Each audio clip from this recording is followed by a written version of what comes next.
eu perdi uma boa parte do vídeo que eu tava gravando. Ai, Marcão, Deus nos abençoe. Nós vamos de novo. Eu acabei de ver onde eu parei. Não, agora eu vou fazer melhor. Eu vou fazer melhor do que eu fiz a primeira vez. Só porque eu, né, fui interrompida. Olá, eu sou Samia Carvalho. Esse é mais um Compartilhando Insights. E no vídeo de hoje a gente vai encerrar a leitura comentada do livro Mais Esperto que o Diabo. Estou aqui com um guia de bolso. Se é a primeira vez que cair aí na sua timeline, deixa aí seu comentário, deixa seu like, se inscreve no canal. Vou pedir para o Marcão soltar a vinheta e a gente vai para essa leitura mais que especial e encerramento desse ciclo da leitura, né, Marcão? Vinheta, por favor.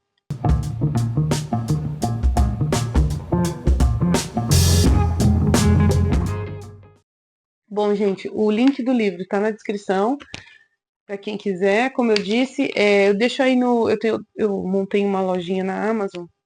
E se você se interessar, né, por microfone, ring light, enfim, as coisas que eu uso para gravar os vídeos, tem lá. Só clicar aqui na descrição do vídeo, tá bom? A gente está no último capítulo desse livro. Foi um ciclo, né? Eu acho que é a quinta vez que eu leio esse livro. E foi uma ideia, assim, de querer compartilhar aqui. Não sei se a gente vai continuar com essa parte de leitura. Não sei se está compensando muito. Mas eu e o Marcão aí, a gente está estudando umas outras coisas novas pro canal que vocês vão saber nas próximas semanas aí, tá bom? É isso, a gente está na página 114, é um pouquinho longa, então assim, eu vou fazer pequenos comentários pontuais para ver se a gente consegue encerrar, né, nesse vídeo mesmo, para não ficar um vídeo também muito comprido. Vamos lá. Página 114, tá? Qual dos 7 princípios vem a seguir? Ele já começa o capítulo perguntando, né? A influência do ambiente ou o meio que consiste em todas as forças mentais, espirituais e físicas que afetam e influenciam os seres humanos. Qual aspecto do meio que mais determina o uso positivo ou negativo da mente? Ele pergunta. As associações com outras pessoas. Todos absorvem, consciente ou inconscientemente, os hábitos de pensamento dos associados mais íntimos. Então, aqui ele está falando que as pessoas com quem a gente anda, com quem a gente compartilha ideia, é uma das coisas mais importantes, né? O ambiente também é muito importante para modular os seus pensamentos e a forma como você vai agir. Quer dizer que o contato constante com alguém com pensamento negativo influencia na formação de hábitos de pensamento negativo? Ele responde, sim. A lei do ritmo hipnótico força cada ser humano a formar hábitos de pensamento que se harmonizem com as influências dominantes do meio, principalmente aquelas criadas pela associação com outras mentes. Aí ele pergunta, então é importante selecionar os associados? Ele responde, sim. Os associados próximos devem ser pessoas cujos pensamentos dominantes sejam positivos, amigáveis e harmoniosos. Aí essa parte aqui eu relendo, eu lembrei muito do Marcão, porque, gente, o Marcão, meu querido editor, ele é muito positivo, muito. É raro ele estar, assim, um dia, por mais ferrado que ele esteja, por mais que ele esteja num dia difícil, ele tá sempre com a energia lá no topo, ele tá sempre, vai dar certo, vamos pra cima, vocês são mulheres empoderadas, vocês vão conseguir e vencer as adversidades. Ele fala a vocês que quando ele começa a dar as aulas de coach dele, é pra mim e pra Mayara, que é minha amiga e esposa dele, né? E aí ele fica, vocês são empoderadas, vocês vão conseguir. Ele nunca tá de bom humor, nunca. E muitas vezes ele, Sana, já gravou vídeo? Eu falo, não, tô embustada hoje. Como não? Você é poderosa, você tem que botar essa mente pra funcionar, mulher. E ele, ai, gente, eu vou tentar marcar um vídeo com o Marcão pra gente gravar, pra vocês conhecerem a figura, porque ele é uma figura, se ele topar, né? Fica aí o convite, Marcão, pro pessoal te conhecer, porque assim, pensa num cara de energia positiva, é o Marcão. Então, assim, nós temos uma sociedade aí, né, com a criação do canal, com a Tentáculos, que, enfim, vocês vão saber em breve. E, e ele é positivo, amigável e harmonioso, né? Eu e a Mayara, a gente é mais tipo, não sei não, tá com cara de que isso aqui não vai dar certo, ou isso aqui vai dar merda. A gente parece que quer ser o freio dele, sabe? E ele é o que puxa. Ele é o que vamos, vai, o negócio vai, agora vai. Ai, Marcão, você é demais. Continuando aqui, quais associados têm maior influência? O cônjuge, os parceiros profissionais, depois os amigos íntimos e até os conhecidos. Então, assim, quem é que te rodeia, né? como é o pensamento das pessoas que te rodeiam. Gente, isso aqui é para você selecionar bem quem pode ter acesso, sabe, à sua mente, acesso à sua energia, acesso a poder dizer, ah, eu sou amigo. Eu me afastei de muita gente, assim, que o uso da palavra tóxico é real. Tem gente que a gente não consegue, porque tem gente que tá ali, ó, todo dia no seu dia a dia, mas muita gente dá pra você, sabe, tipo, dar uma afastada mesmo, pra pessoa, até a própria pessoa fala, nossa, você se afastou, me afastei, minha energia não combina mais com a sua, e é isso, paciência. Porque é muito importante, isso aqui influencia muito. Então, assim, certas pessoas que falam, ah, é amizade. Não, talvez não é. E assim, conforme você vai galgando no autoconhecimento, não é nem que, ah, nossa, tá se achando agora. Nossa, Sammy, tá cada vez mais difícil. Já falei isso aqui em alguns vídeos. Tá cada vez mais difícil conversar com você, né? Tudo seu é, ai, uma explicação da mente, uma explicação do autoconhecimento, sabe? A pessoa, você tá ali buscando ser a melhor versão, tá ali tentando colocar seu conhecimento, e aí a pessoa que se diz ser amigo, amiga sua, falar, ai, nossa, tá cada vez mais difícil conversar com a Sammy. Ou seja, né, já é uma deixa pra você de tipo, eu estou na roda errada, eu não devia estar nessa roda aqui. Primeiro que a roda certa é quando uma pessoa sempre sabe mais do que você, uma pessoa mais sábia que você. Se você é o mais sábio ali do rolê, o mais sábio da mesa, você tá no rolê errado, porque você não tá absorvendo nada, né? As pessoas que estão absorvendo de você. Não tá tendo uma troca justa, digamos assim, né? Não tá tendo um ganha-ganha. Pergunta, por que o cônjuge exerce tamanha influência? Resposta, porque o casamento traz às pessoas a influência das mesmas forças espirituais, de tal modo que essas se tornam as forças dominantes em suas mentes. Cara, isso aqui é muito importante, né? Porque não adianta você pensar de um jeito e a pessoa pensar de outro. Eu fico observando, tipo, no meu próprio relacionamento, eu sempre me considerei uma pessoa, assim, semi-positiva, porque quando eu tô positiva, eu sou muito intensa, então se eu sou positiva, eu sou muito positiva. E se eu sou negativa, eu sou muito negativa. Mas é fases, eu sei que é fases e eu preciso modular minha energia assim, também quando eu tô no fundo do poço, eu tô cavando ainda pra se enfiar mais. Parece que é tipo isso, sabe? Então, assim, no meu relacionamento agora, eu vejo que o Evandro, ele é muito positivo. Independente do que tá acontecendo, ele é muito positivo. E ele não é um otimista burro, sabe? Ele consegue olhar a situação e falar, não, mas tá tudo bem. Tá tudo tranquilo, sabe? Ele não se altera, ele não se abala, ele diz que ele já foi muito explosivo. Então, assim, eu observo isso nele, é uma das características que eu mais gosto dele, né? Que eu mais amo, porque independente, o dia desses a gente se arrumou, todo mundo, foi eu, ele, a filha dele, a neta dele pra praia, assim, ele já é vô. Qualquer dia vocês vão conhecer Juliette, que é uma figura. E aí a gente foi pra praia e, tipo assim, a filha dele conseguiu folga, eu consegui folga, ele deixou de trabalhar pra gente ir, porque ele trabalha muito, e aí a gente fez todo um esforço pra ir, acordamos super cedo, que era um bate-volta. Mano, chegamos lá, um frio, mas um frio. E aí a gente olhou assim, eu falei, mano, Natasha, eu vou enfiar, eu vou ver se eu ponho esse vídeo aqui. Vou enfiar a mão na sua cara, porque a ideia tinha sido dela, né? Da Natasha. E aí ela falou, meu, tá tudo gelado aqui e tal. Só que ele, pleno, plácido, tipo, não, o importante é que a gente tá aqui, tá todo mundo com saúde, com frio, com chuva, não interessa, nós vamos curtir. E no final foi um dia incrível. Vou ver se eu deixo esse trecho aí pra vocês verem. Bem aleatório, né, no vídeo, só pra dar uma quebrada. Bom, gente, Trabalhar com. ó, Não, né? um tempo muito Nós bom. vinha aqui de vez em quando. Um tempo muito bom na praia. Eu vou dizer que eu vou colocar pra vocês ouvir a pessoa que deu a ideia de vir, Papai. que garantiu, ela garantiu que ia estar. Que ia estar 31 Ó, graus. aqui, Não, a cara da ela minha. tava em casa. Agora me fala, que clima é esse aí? Não adianta você fazer essa cara, não. Agora você se vira. A gente vai esquiar. Pobre é o quê, moço? Sortudo, né? Vou Mas dizer que tá não bom precisa. demais, o que vale é ter saúde. Não precisa nem comprar gelo mais. Só abrir a janela. Tá todo mundo com saúde, é o que basta. Isso aí. Enfim. Que pessoas conseguem ter controle sobre as influências do meio? As não alienadas. As vítimas da alienação perdem o poder de escolher o próprio ambiente, tornam-se vítimas de todas as influências negativas do meio. Pergunta: existe alguma maneira de um alienado poder usufruir das influências de um ambiente positivo? Para vocês verem como sempre você é influenciado, tanto para o negativo quanto para o positivo, né? Sim, pode parar de se alienar, assumir o controle da própria mente e escolher um ambiente que inspire pensamentos positivos. Isso ocorre com a definição de propósito. A gente vê algumas pessoas falando, né? Ai, quando eu andava com gente sem dinheiro, eu vivia sem dinheiro. Aí comecei a andar com gente, né, melhor, comecei a ter, ter mais prosperidade, né? Digamos assim. É por a influência, né? A influência do meio. Os pensamentos, eles todos se conversam, né? Então, quanto mais perto você tá, melhor. Qual o procedimento mais efetivo para se estabelecer um ambiente útil ao desenvolvimento e manutenção do hábito do pensamento positivo? O mais efetivo é criar uma aliança amigável em que as pessoas auxiliem umas às outras a alcançar um objetivo definido. Esse tipo de aliança é conhecido como mastermind. O mastermind consiste em associação de indivíduos cuidadosamente escolhidos, dotados de algum conhecimento, experiência, educação, plano ou ideia para fazer com que o objetivo de cada um seja atingido.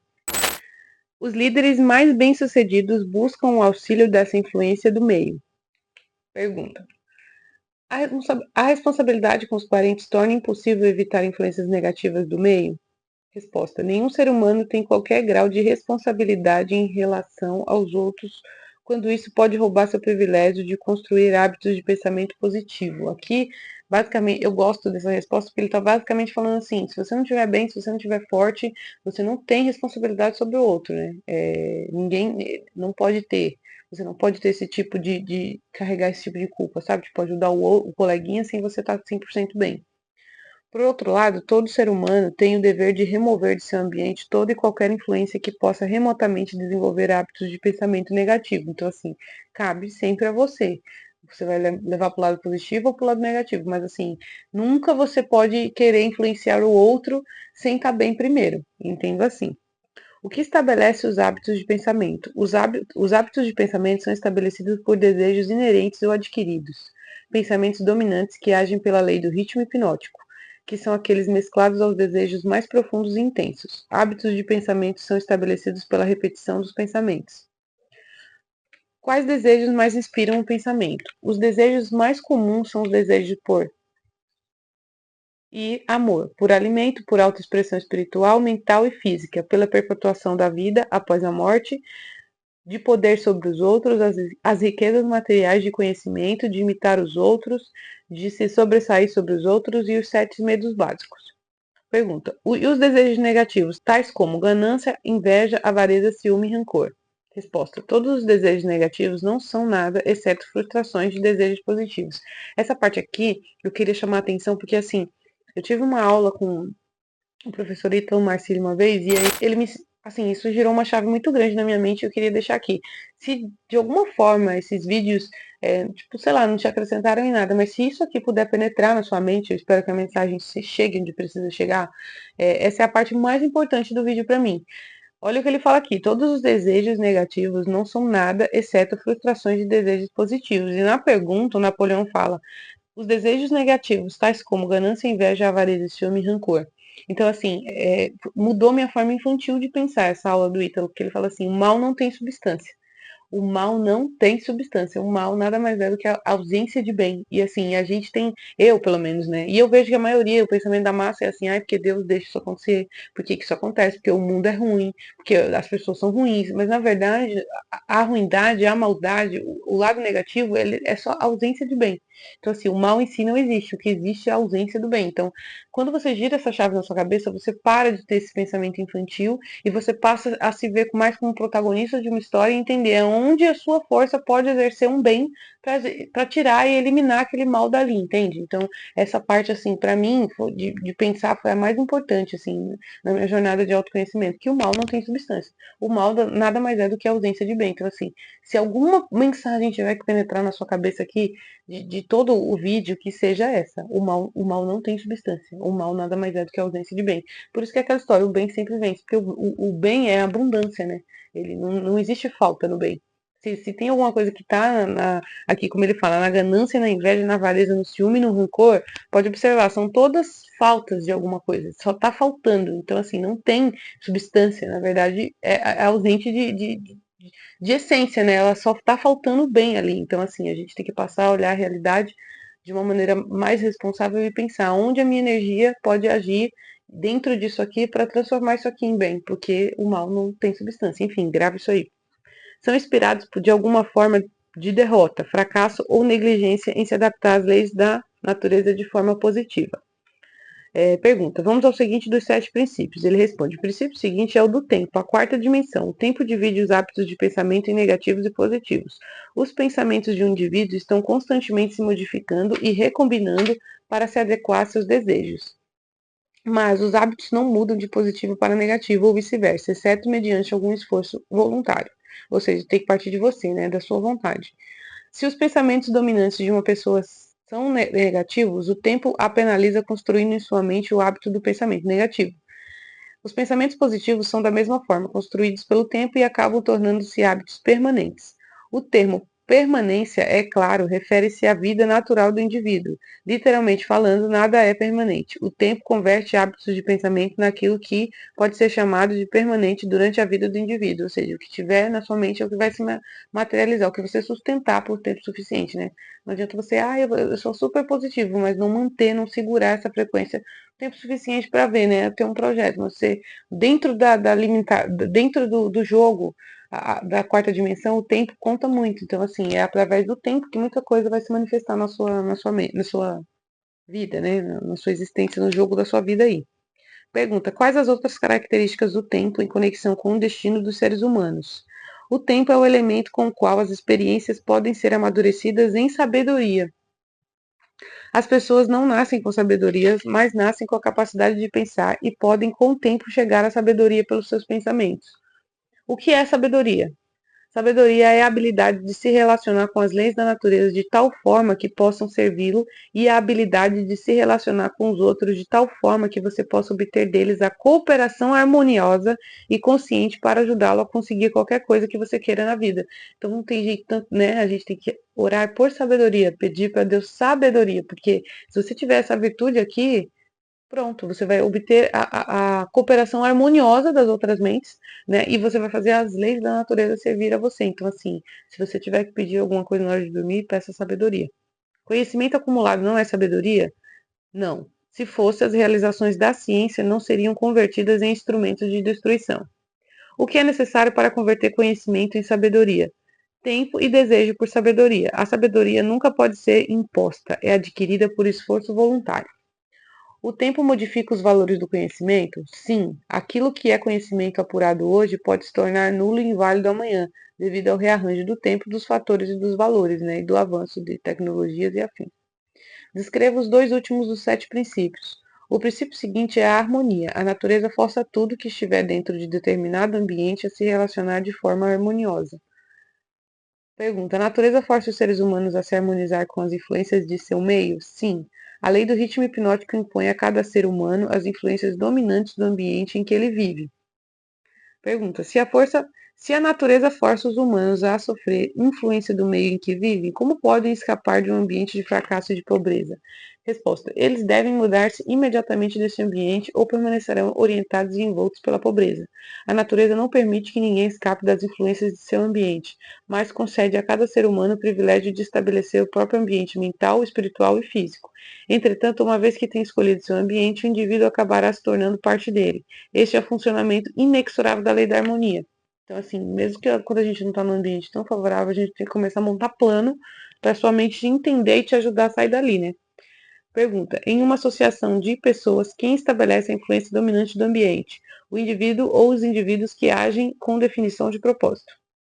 Tenha sempre um propósito definido, porque se você não está jogando, você é peça do jogo de alguém. O mundo é dividido por guerras, crises econômicas e outras formas de rixas que podem representar qualquer coisa, exceto harmonia. A natureza não parece estar forçando as pessoas a se harmonizar. Como Vossa Majestade explica essa inconsistência?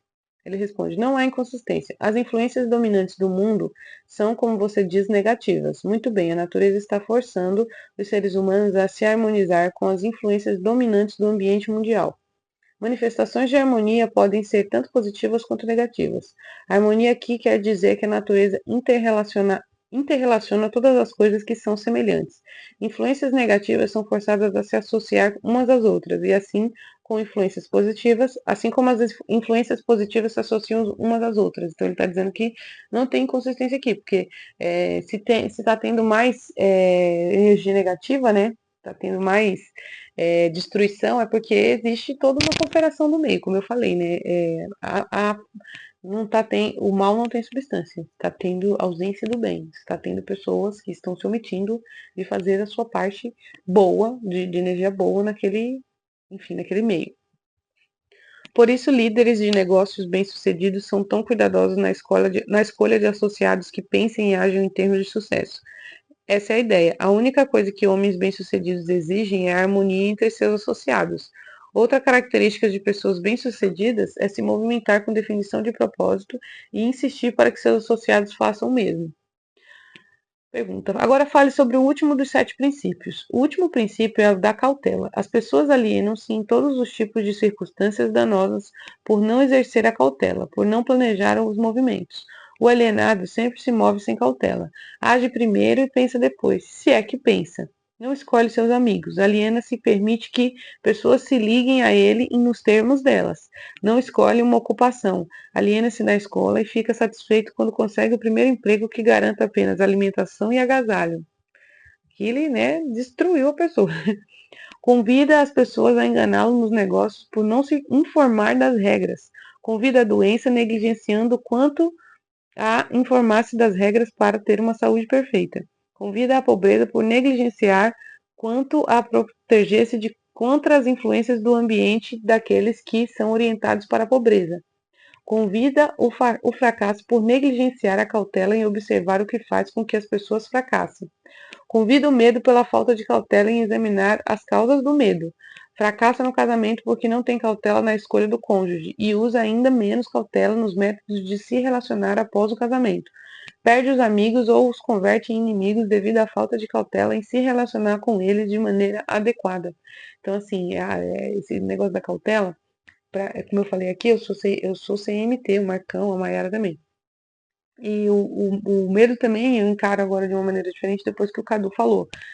O medo nada mais é do que falta de compreensão. O medo, a minha professora Maria também fala, o medo é um mecanismo do ego, não deixa de ser uma prova de amor. A gente tem uma visão muito errada do ego, sendo que o ego ele só quer te proteger no jogo. O ego quando a gente fala, o ego é o personagem, tipo a Sammy. A Sammy tem medo, por exemplo, de andar de moto. Ganhou uma moto zero e tá com medo de andar de moto. Mas o que que é o medo? O medo é a falta de compreensão. Então, assim, eu ainda não domino plenamente a moto. Eu ainda não me sinto seguro o suficiente de se acontecer alguma coisa, tipo, enquanto eu tô ali só andando em lugares controlados, assim, dentro do bairro, eu tô de boa. Mas assim, eu fico pensando se algum louco me fechar, se acontecer alguma coisa no trânsito. Eu ainda não tenho esse discernimento e eu ainda não tenho, tipo, é como se eu não me sentisse preparado o suficiente ainda, entendeu? Então, o que que é? Falta de compreensão. Me falta compreensão.